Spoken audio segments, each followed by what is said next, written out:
नमस्कार दोस्तों। आजकल इस देश में राजनीति का स्तर कुछ दूसरे लेवल का हो गया है।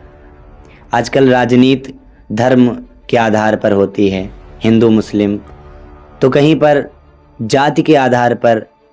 जहाँ पर हिंदू बहुसंख्यक हैं तो वहाँ पर हिंदुत्व की बात को लेकर एक पार्टी लड़ती है, हिंदू मुस्लिम कराती है, तो दूसरी पार्टी ये कहती है कि हिंदुत्व में भी जातियाँ हैं और जातियों में बड़ा भेदभाव है। उसको मुद्दा बनाकर कोई पार्टी लड़ती है चुनाव, तो कोई पार्टी ये कहती है कि हम भ्रष्टाचार को समाप्त कर इस देश में एक नई क्रांति लाएंगे। सारी पार्टियां अपनी अपनी विचारधारा को लेकर समाज में आती हैं, लोगों के बीच जाती हैं और फिर कोई ना कोई पार्टी चुनकर संसद में, विधानसभा में बैठ जाती है। लेकिन जनता को क्या मिलता है? वही टूटा फूटा वादा। 10-20 वादे किए गए तो एक वादे को निभा दिया गया, वो भी आधा अधूरा। और फिर वही चीज़ें जो आपको पिछली सरकारों में दिखती हैं वो नए सिरे से फिर चालू हो जाती हैं। फिर थोड़े टाइम बाद सरकार को विपक्ष घेरती है, विपक्ष सरकार को घेरता है। यही सारी चीज़ें होती रहती हैं। लेकिन आजकल इस देश की राजनीति थोड़ा सा अलग है।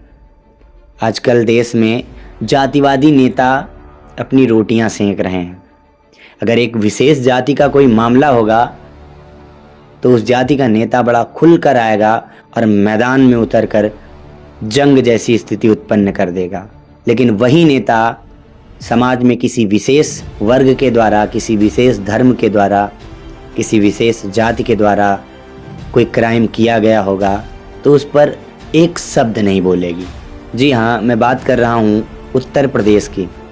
उत्तर प्रदेश में अभी हाल ही में इटावा कांड हुआ, जहाँ पर अगर देखा जाए तो 2 पक्षों का मामला था, वो समाप्त हो सकता था, लेकिन उसे ब्राह्मण वर्सेस यादव कर दिया गया। और वहाँ गलती किसकी थी ये तो अभी साफ नहीं है, लेकिन नेताओं ने अपनी रोटियां खूब सेंकी।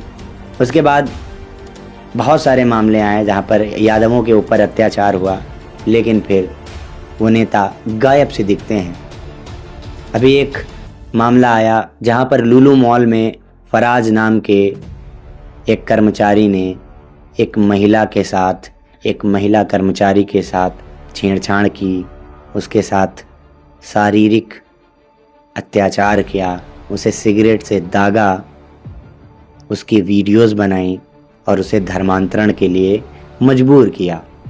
इन सारी चीज़ों पर शायद हमारे विपक्ष के नेताओं की एक भी नज़र नहीं पड़ी।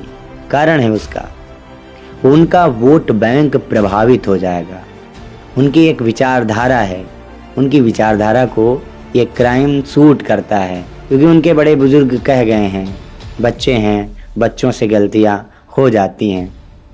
लेकिन मैं किसी सरकार का समर्थक नहीं हूँ, न मैं बीजेपी का समर्थक हूँ, न मैं कांग्रेस का समर्थक हूँ, न मैं समाजवादी पार्टी का समर्थक हूँ, न अन्य किसी राजनीतिक दल का मैं समर्थन करना या करवाना चाहता हूँ।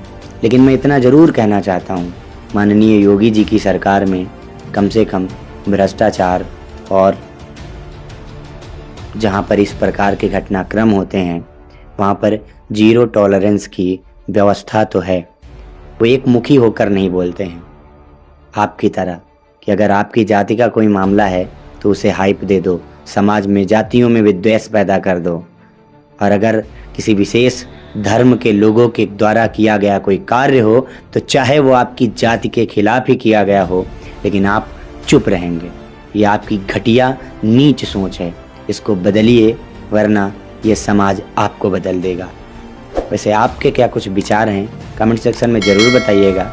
मिलते हैं किसी नई वीडियो के साथ, तब तक के लिए थैंक यू। जय हिंद, जय भारत।